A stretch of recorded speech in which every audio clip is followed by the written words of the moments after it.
Oke, sekarang kita akan bahas buku 7 kebiasaan manusia yang paling efektif yang ditulis oleh Stephen Covey pada tahun 1989, dan buku ini masih sangat relevan isinya hingga saat ini dan masih menjadi salah satu buku bestseller di dunia yang dianggap sebagai buku wajib untuk para leader, pebisnis atau siapapun yang ingin mengembangkan dirinya.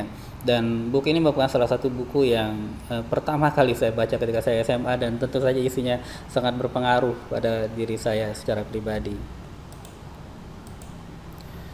Untuk membuat buku ini, Stephen Covey itu mempelajari hampir 200 tahun literatur tentang kesuksesan manusia, dan dia menemukan bahwa dalam 150 tahun pertama yang menentukan kesuksesan manusia adalah karakternya. Artinya orang itu bisa sukses karena dia pantang menyerah, dia rajin, dia kerja keras, ada semua karakter dirinya itu yang bisa membuat orang lain itu bisa sukses. Tapi pada 50 tahun berikutnya, ketika setelah Perang Dunia Kedua, beliau menemukan bahwa yang membuat orang sukses itu adalah kepribadiannya. Artinya bagaimana dia berhubungan dengan orang lain, bagaimana citra orang terhadap dirinya, bagaimana dia bisa menyenangkan orang lain. Dan dalam buku ini saya lihat Stephen Covey merangkum dua hal itu, kepribadian dan juga karakter. Yang karakter dia tulis dalam 3 kebiasaan pertama, yaitu jadilah proaktif, mulai dengan tujuan akhir dan dahulukan yang utama. Yang dianggap ketika kita menguasai 3 kebiasaan ini dan akan menjadikan sebuah kemenangan pribadi bagi kita untuk menjadi manusia yang mandiri. Setelah kita bisa mengendalikan diri kita, bisa menjadi orang yang mandiri, kita beranjak ke kebiasaan berikutnya, bagaimana kita berhubungan dengan orang lain agar kita bisa tercipta kesaling tergantungan. Dan kebiasaan 7 adalah kebiasaan mengasah gergaji, bagaimana kita bisa melatih diri kita untuk membuat kita menjadi jauh lebih baik, lebih efektif dalam menjalankan semua kebiasaan dalam hidup kita. Kebiasaan pertama adalah proaktif. Proaktif itu lawannya adalah reaktif. Orang reaktif adalah orang yang seluruh tindakannya, seluruh responnya ditentukan oleh perasaannya, ditentukan oleh keadaan sekitarnya, bukan oleh sebuah proses sadar yang bisa dia pilih untuk melakukan segala sesuatu. Dan orang yang proaktif, dia lebih peduli terhadap lingkaran pengaruhnya daripada lingkaran kepedulian. Lingkaran pengaruh adalah segala sesuatu yang bisa kita ubah, sementara lingkaran kepedulian adalah sesuatu yang kita peduli tapi kita nggak bisa berbuat apapun. Misalnya dalam keadaan sekarang ini ada krisis karena corona, orang yang reaktif itu memikirkan tentang coronanya, tentang kebijakan pemerintahnya, tentang apapun yang tidak bisa dia rubah, sehingga hal itu akan memperkecil lingkaran pengaruh dia, akan memperkecil kemampuan dia untuk bisa melakukan sesuatu yang bisa membuat dia menjadi jauh lebih baik. Sementara orang yang proaktif adalah orang yang berfokus pada apa yang bisa dia lakukan untuk memperbaiki semuanya, dan dia tidak terlalu memperdulikan apa yang tidak bisa dia perbuat. Akhirnya kemampuan dia untuk melakukan sesuatu yang bisa merubah hidupnya menjadi lebih baik itu akan semakin kuat, karena apa yang kita fokuskan itu akan semakin membesar. Kebiasaan kedua adalah mulai dengan tujuan akhir dalam pikiran. Artinya segala sesuatu, Stephen Covey meyakini bahwa apapun yang terjadi itu harus ada 2 fase. Pertama adalah kita harus bikin blueprintnya dulu, kedua baru ciptaan fisik. Artinya kita harus rancang dulu kita mau seperti apa, goalnya apa, tujuan akhirnya apa sih dalam hidup ini. Misalnya gini, digambarkan dalam buku itu, misalnya untuk kita secara pribadi ini pengen jadi orang seperti apa. Dan Stephen Covey menyuruh kita memvisualisasikan, misalnya kita meninggal nanti. Itu biasanya kalau di film-film barat itu ada orang yang memberikan sambutan ketika kita meninggal, kesan dia terhadap kita ini apa sih, dan dia melihat kita ini pribadi seperti apa, orang-orang membicarakan kita seperti apa, teman kita, keluarga kita dan sebagainya. Dan kita bisa merancang dalam tanda kutip mereka itu ingin memandang kita seperti apa. Misalnya orang tua, kita pengen dipandang ketika kita meninggal kita pengen dipandang sebagai orang tua yang bertanggung jawab, penyayang, benar-benar mensupport anak-anak kita, dan dengan pemikiran akhir seperti itu kita bisa bertindak dalam kehidupan nyata kita untuk melakukan apapun yang bisa menunjang tujuan akhir kita. Misalnya ketika kita sebagai pemimpin perusahaan, kita mau dipandang sebagai apa?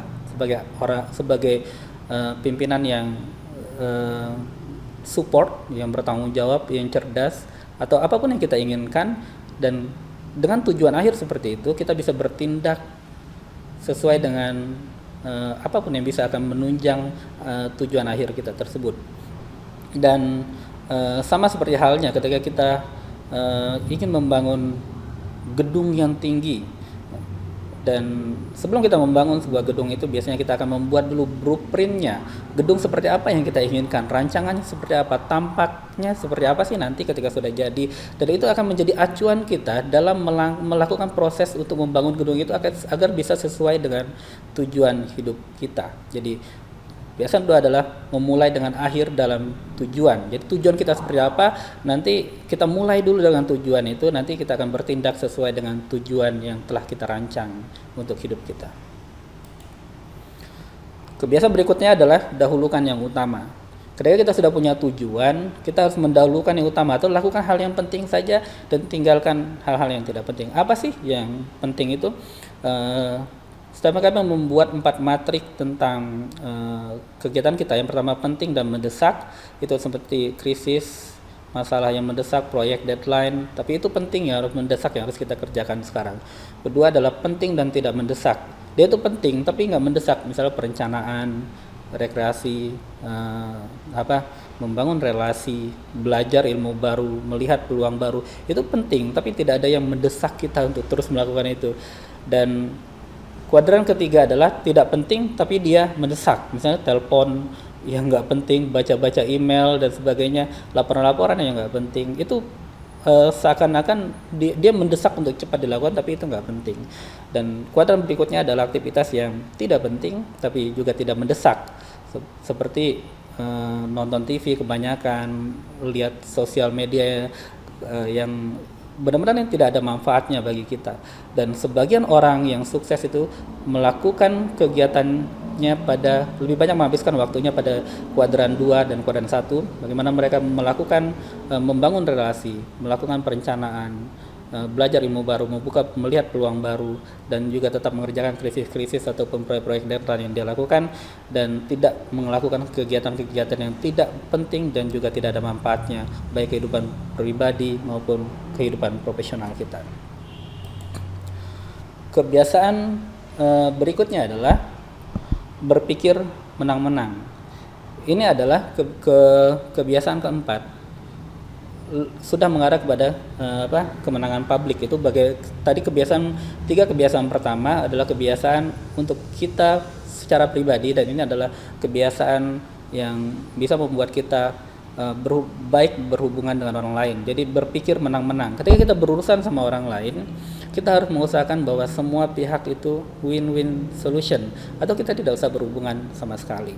Jadi sebenarnya katanya ada 4 jenis hubungan. Pertama menang-menang, kedua menang kalah, artinya kita enak yang lain nggak enak, kedua kalah menang, artinya kita nggak enak yang lain enak, dan kalah ini semua pihak menderita. Misalnya ketika perang dan sebagainya pasti semuanya menderita. Jadi dalam prinsip Swap and Copy kita harus berpikir terbuka, harus menang-menang, kita harus berjiwa berkelimpahan, bahwa ketika kita menang, orang lain pun bisa menang. Kebiasaan berikutnya adalah mengerti terlebih dahulu baru dimengerti. Jadi ketika kita berhubungan dengan orang lain, ketika kita berkomunikasi dengan orang lain, ketika kita bernegosiasi atau melakukan apapun, kita terlebih dahulu mendengarkan benar-benar apa sih yang diinginkan oleh lawan bicara kita. Kita pengen mengerti apa yang dia inginkan, bukan hanya dari perkataannya juga, tapi dari gesturnya, dari kita benar-benar bersimpati, berempati kepada dia. Dan biasanya ketika kita melakukan itu, lawan bicara kita akan akhirnya akan lebih terbuka, dan akhirnya mereka juga akan mau mengerti kita. Jadi kita usahakan untuk terlebih dahulu mengerti baru dimengerti. Ini ada salah satu contoh, salah satu peserta seminar Stephen Covey dalam buku itu mengatakan bahwa dia mempunyai klien yang terus menunda-menunda untuk untuk tanda tangan kontrak, dan ketika ditanya dia terus menghindar sepertinya ada sesuatu yang masih mengganjal di klien tersebut. Akhirnya setelah mempelajari ilmu ini, orang tersebut berkomunikasi dengan calon kliennya. Dia benar-benar mendengarkan, dia benar-benar pengen tahu sih apa sih sebenarnya keluhan dari calon kliennya, dan dengan ketulusan dari orang tersebut akhirnya calon klien itu benar-benar mengatakan semuanya, dan calon klien itu melihat bahwa orang tersebut benar-benar pengen mengerti dirinya. Akhirnya dia menjadi trust, dan akhirnya kontrak kerjasama itu bisa dilakukan, dan itu dan prinsip ini sebenarnya bisa dilakukan pada semua hal, termasuk juga dalam hubungan terkecil adalah hubungan dalam keluarga. Prinsip keenam adalah sinergi. Artinya sinergi itu kita bagaimana menyatukan berbagai sumber daya terbaik kita untuk bisa mencapai hasil yang lebih baik ketika kita lakukan daripada sendiri-sendiri. Jadi kita berfokus saja dengan apa yang kita menjadi kekuatan kita, dan kita cari partner kita untuk melakukan sesuatu yang menjadi kelemahan kita. Jadi dengan seperti itu akan tercipta sebuah sinergi, dan apabila kita lakukan dengan sendiri-sendiri tentu hasilnya akan jauh lebih sedikit daripada kita bersama-sama. Dan kerjasama antara dua orang yang tidak terjadi sinergi yang baik pun akan menghasilkan sesuatu yang buruk. Jadi mungkin orang ketika dia bekerja sama dan hasilnya mereka tidak kompak, mungkin terjadi konflik. Akhirnya apa yang harus bisa mereka lakukan satu-satu sendiri-sendiri, hasilnya akan lebih banyak daripada mereka lakukan berdua, karena tidak tercipta sebuah sinergi. Dalam buku ini digambarkan ada seekor itik yang dia jago berenang, tapi di dalam kelas itu juga diharapkan dia untuk jago berlari. Akhirnya dia latihan lari, akhirnya selaput kakinya pecah akhirnya, dan dia akhirnya tidak jago berenang, kemampuan berenangnya jadi berkurang dan kemampuan larinya biasa-biasa saja. Artinya kita harus fokus saja pada kemampuan terbaik kita, dan kita cari partner untuk melakukan apa yang menjadi kekurangan kita. Nah, akhirnya tercipta sebuah sinergi yang baik. Dan kebiasaan berikutnya adalah asah gergaji. Diilustrasikan dalam buku ini ada seorang petani yang sedang memotong pohon. Ketika dia memotong pohon itu terus-menerus tanpa istirahat, dan akhirnya gergajinya menjadi tumpul, dan dikasih nasihat bahwa kenapa kamu nggak istirahat dulu dan asah gergaji kamu. Dan dia bilang, saya sudah tidak ada waktu untuk mengasah gergaji. Dan pada satu sisi ada seorang juga yang melakukan hal yang sama, tapi setiap 1 jam sekali dia istirahat dan mengasah gergajinya, dan hasilnya orang yang mengasah gergajinya dalam 1 jam sekali itu akan menghasilkan potongan kayu yang jauh lebih banyak daripada orang yang tidak pernah mengasah gergajinya dan tidak pernah istirahat. Jadi asah gergaji dalam hal ini Stephen Covey menggambarkan ada 4 bidang yang kita perlu asah. Pertama adalah secara fisik, artinya fisik kita olahraga, sehat, makan dan istirahat yang teratur akan membuat kita lebih refresh lagi dan membuat kita jauh lebih tajam gergaji kita. Di bidang spiritual, bagaimana kita mencari meaning hubungan kita dengan Tuhan, kegiatan kita spiritual sehingga kita mempunyai meaning dan punya arti dalam hidup kita, membuat diri kita jauh lebih semangat, jauh lebih bermakna, sehingga gergaji kita jauh lebih tajam. Kedua adalah hubungan bidang sosial, bagaimana kita bisa lebih baik dalam berhubungan dengan orang lain, dalam berkomunikasi, sehingga kita jauh lebih efektif dalam misalnya ada negosiasi bisnis atau dalam membangun networking dan sebagainya. Dan berikutnya adalah secara mental, bagaimana kita terus belajar ilmu baru, kita mengasah kemampuan kita sehingga kita bisa mengerjakan sesuatu dengan lebih efektif dan gergaji kita jauh lebih tajam daripada sebelumnya. Dan itulah 7 kebiasaan manusia yang paling efektif. Yang pertama adalah jadilah proaktif, mulai dengan akhir dalam tujuan dan dahulukan yang utama. Ketika kita sudah bisa melakukan ini, maka itu akan menjadi kemenangan pribadi yang menjadi pondasi kita untuk menjadi orang yang mandiri. Setelah itu kita berangkat ke eh, kemenangan publik, bagaimana kita bisa berhubungan dengan orang lain jadi jauh lebih baik dengan berpikir menang-menang, bahwa kita menganggap bahwa dunia ini penuh berkelimpahan. Ketika kita senang, orang lain tidak harus menderita. Dan kebiasaan 5, berusaha mengerti terlebih dahulu baru dimengerti. Artinya ketika kita berkomunikasi dengan orang harus benar-benar kita dengan tulus untuk paham apa yang dia inginkan. Yang kedua adalah mewujudkan sinergi sehingga tercipta kesaling tergantungan. Dan kebiasaan ke-7 adalah asah gergaji kita sehingga kita jauh lebih tajam, jauh lebih baik dalam melakukan berbagai hal dalam hidup kita. Dan apabila kita melakukan 7 kebiasaan ini kita latih secara terus-menerus, dan sudah banyak testimoninya di seluruh dunia bahwa 7 kebiasaan ini akan sangat berarti, akan membuat hidup kita jadi jauh lebih baik di kemudian hari.